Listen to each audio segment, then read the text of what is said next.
Mila miandry ampilaminana sy ampitoniana ny valin'ny fifidianana ny olo-pirenena raha ny fanambarana izay nataon'ny Christian Tsay Prime Ministre lehiben'ny gouvernement androany alatsinainy hatrany lanonana fotoam-pitsaranana izay nandraisana fianianana nataon'ireo mpikambana vaovao eo anivon'ny fitsarana avy izay avy amin'ny HCDD izy reto teny anosy androany. Raha misy ny fitaraina mandidina ny fifidianana hoy ny Prime Ministre lehiben'ny gouvernement dia manana rafitra mandinika izany isika ary malalaka ho an'izay rehetra te hitondrany fitarainana eny anivon'ny fitsarana avy malala-panorenana ranonambarany. Nanamelika ihany koa ireo endrika fanakorontanana sy fanambana fanalam-panjakana ny gouvernement ary andray fepetra entitra ho an'ireo izay minia mandika ny lalàna velona.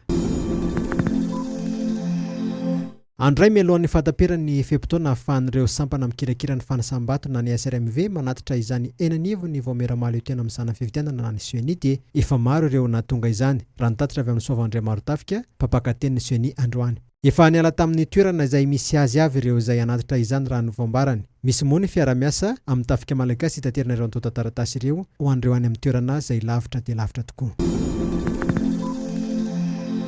Nandritra ny fananganan-tsaina androany tetsy Analakely no nanambarany ny filohan'ny délégation manokana tanàn'Antananarivo Richard Manambitana fa tapitra ny fepotona 3 volana voalohany ny tsaran'ireo mpiara-miasa eto anivon'ny commune. Izy ho izy ny fepetra ho raisina amin'izay tsy fahatombombana hita mialohan'ny idirana amin'ny 3 volana faharoa mba hatongavana amin'ny fahombiazana.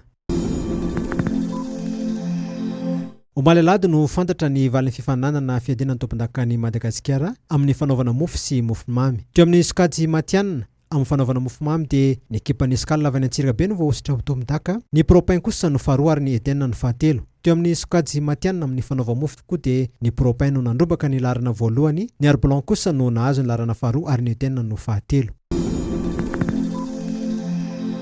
Eo amin'ny tontolon'ny baolina kitra dia nigiado na Atsy Afrika Atsimo androany alatsinainy maraina ihany koa i Loïc Lapoussin izay mpilalao ny US Saint-Gilloise. Ity farana izay tsy tonga na dia nantsoy ny Romuald Rakototra be mpanazatra ny Bariaza tamin'ny volana Martsa tamin'ireo lalao ara-pirahina roa izay nataon'ny ekipam-pirenena malagasy nandritra io fepotona io. Ireo mpilalao avatsy La Réunion zany sisa no andrasana dia ho tonga avokoa ireo mpilalao 13 izay voantso amin'ny lalao ifandonan'ny Baria amin'ny Colacante any Comoro sy Aigle Maliana ny fahafito sy ny faha 12 ny volana Jiona ho avy izao.